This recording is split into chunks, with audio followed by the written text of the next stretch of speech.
الله معكم أحبائي. آخر تطورات الحرب بين روسيا وأوكرانيا حتى صباح 30 من مايو. تقدم الجيش الروسي في جبهات خاركيف وكذلك في كوستيانتينيفكا وأيضا في جبهة دانيبرو، فيما كان الأوكران يضغطون أكثر فأكثر في جبهة جنوب دونيتسك محاولين التقدم والسيطرة على المزيد من المساحات. الجبهات سنتحدث عنها بالتفصيل، تأكدوا من متابعة الفيديو حتى النهاية، ورجاء شاركوا الفيديو. القناة بحاجة ماسة لدعمكم في محاولة لتعود وتنتشر أكثر هذه الفيديوهات. سنبدأ مباشرة من مقاطعة خاركيف على طول الحدود الروسية الأوكرانية.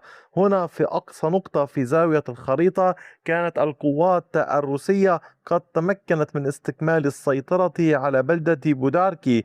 هنا بعد أن كان الجيش الروسي قد سيطر بالأمس على هذه المساحة أكثر من نصف البلدة، تقدمت الوحدات الروسية بسرعة، وحدات الفرقة 69، وسيطرت على كامل هذه المساحة هنا باللون الزهري كما تشاهدون أمامكم. عمق التقدم للوحدات الروسية بلغ أكثر من كيلومتر ونصف، وبامتداد تقريبا نحو كيلومتر ونصف على طول المنطقة. هنا انتشر الجيش الروسي على طول هذا الشارع وتقدم نحو الأمام على طول هذا الطريق.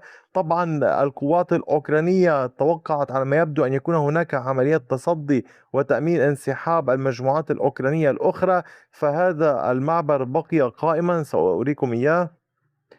هذه المنطقة هنا معبر بقيت موجودة، وبالتالي لم يقوموا بأي عمل تجاهها، ولذلك عبرت القوات الروسية نحو الغرب.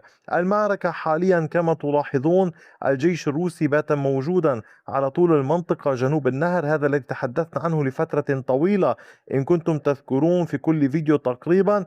الجيش الروسي اليوم موجود جنوب النهر في هذا الاتجاه، قد يكون هناك محاولة تقدم نحو بلدات جديدة، وفي نفس الوقت تستمر العمليات العسكرية باتجاه نستيرني وعلى طول المنطقة الموجودة هنا في ريبال كيني، حيث تمكن الجيش الروسي في 21 من مايو من السيطرة على هذه القرية. وبالتالي كما تلاحظون عمليات الجيش الروسي واضحة في هذا الاتجاه وهذه الاتجاهات وعلى طول المنطقة هنا. الأوكران حين أرسلوا تعزيزات من جبهة كوبيانسك إلى هذه المنطقة حاولوا على قدر الإمكان تأخير القوات الروسية في هذه المنطقة، إلا أن الوحدات المختلفة من الفرقة 69 والفرقة 71 وغيرها تواصل العمل على كامل هذا الامتداد. تخيلوا العمل على طول المنطقة هنا والعمل على طول هذه المساحة. إذا هذا هو الحال في جبهة خاركيف. في كوبيانسك المعركة قائمة ومستمرة ولكن دون أي تغييرات في خريطة السيطرة. والآن نصل إلى جبهة كوستيانتينيفكا، حيث تدور أقوى المعارك بين الجيش الروسي والجيش الأوكراني. والجيش الروسي اليوم يتقدم ويقترب من إغلاق وسط المدينة. كيف ذلك؟ تابعوا الفيديو.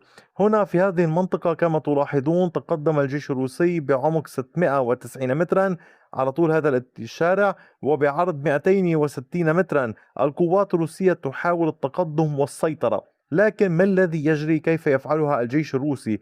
أولا الدرونات الأوكرانية في هذا الاتجاه منذ أكثر من أسبوعين يعني ليس لها أي نتيجة، نتيجة تحرك القوات الروسية من مبنى إلى آخر، والدرونات يصعب عليها رصد هذه الأمور بسهولة وسط هذه المدينة. ثانيا الجيش الروسي يحاول التقدم وبثبات وتوسيع السيطرة وتثبيت نقاط سيطرته، وفي نفس الوقت تنتشر المجموعات بشكل مكثف في باقي الأحياء القريبة في محاولة لإرباك القوات الأوكرانية. يعني بدل أن تكون المعركة جيش روسي يتقدم في المنطقة وجيش أوكراني يحيط به من كافة الاتجاهات، الجيش الروسي عمد على ما يبدو إلى التوزع والانتشار في كامل الأنحاء دون أن يكون هناك أي سيطرة في محاولة لإرباك الأوكران، وبالتالي أصبح الأوكران مضطرين للانتشار والبحث عن الجيش الروسي عن مجموعات صغيرة جدا، وهذا ما دفع إلى تسهيل عملية القوات الروسية في هذه المنطقة.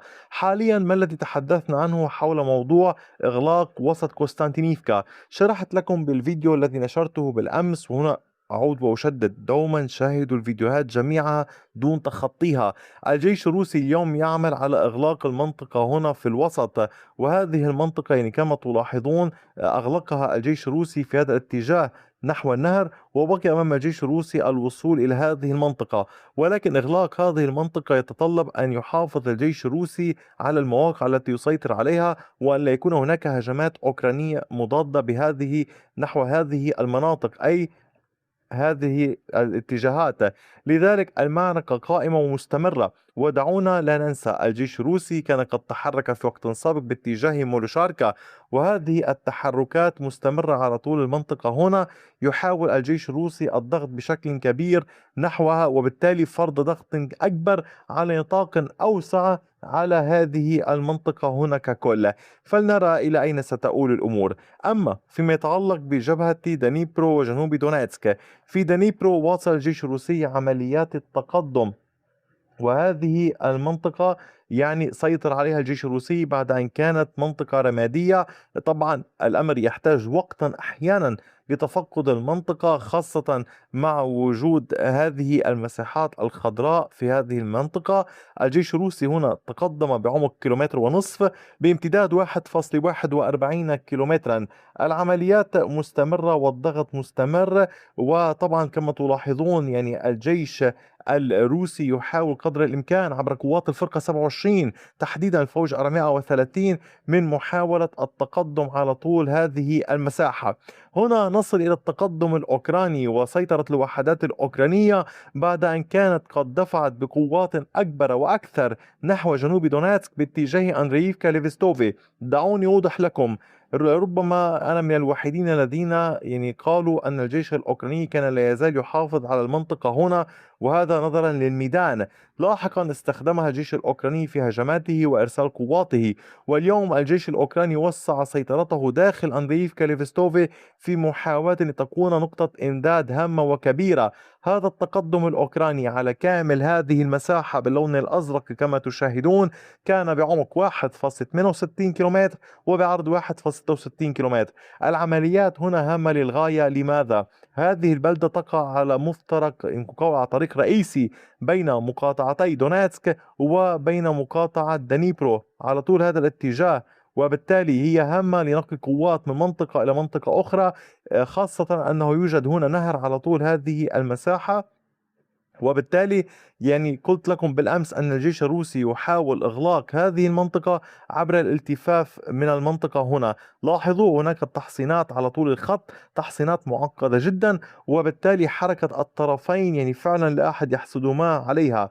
أما على صعيد العمليات في جبهة دنيبرو هنا لا تزال الأمور على حالها. وحدات اللواء السادس والثلاثين لا تزال تسيطر على دوبرو باسوفي في هذه المنطقة، والاشتباكات لا تزال مستمرة على كامل هذا النطاق الموجود هنا وفي هذه المنطقة الموجودة هنا.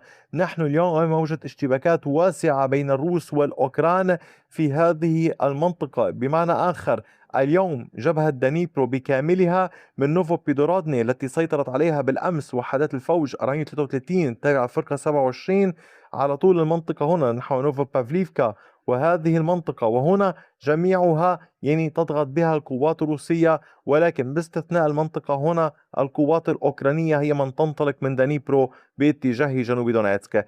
أحبائي، أتابع معكم أي تفاصيل إضافية، أي معلومات إضافية، تأكدوا دوما من الانضمام للقناة، مشاركة الفيديوهات، تأكدوا من مشاهدة كل ما تقدمه القناة من مسائل عسكرية وسياسية مختلفة.